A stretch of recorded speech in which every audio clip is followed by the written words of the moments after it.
Pag-uusapan naman natin ngayon yung mga pinto. Kung pagpipilian ko yung wooden door kaysa sa PVC door. Para sa living room at mga kwarto, wooden door. Pero para sa mga banyo, PVC door na lang. Kasi hindi siya affected ng moisture kaya mas matibay sa humid na lugar. Kung papapili naman ako kung PVC or WPC door, WPC.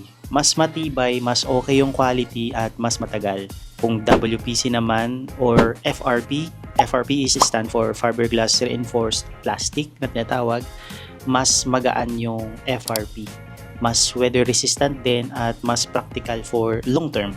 Ngayon kung single door or double door, single door para sa mga kwarto at kitchen, double door para sa main entrance ng bahay, lalo na kung magpapapasok kayo ng mga malalapad na gamit.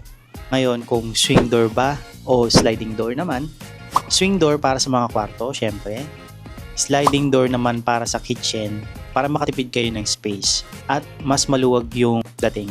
Pero kung working kitchen yan, katulad sa mga restaurant, syempre, yung gagamitin natin is swing door. Usually, metal swing door yan eh. Pag may mga dala silang food, kinikik lang nila yung kickboard nung metal door. Ganun siya. And if smart lock naman or key lock naman ang pag-uusapan natin, smart lock para sa main entrance. Pero pwede din naman sa main master bedroom. Pero key lock na lang sa mga ibang kwarto. Mas practical. Wala pa naman akong nakikita na gumagawa na sa mga common bedrooms nila. Pero kung hotel naman na to siguro at hindi ito bahay, baka meron.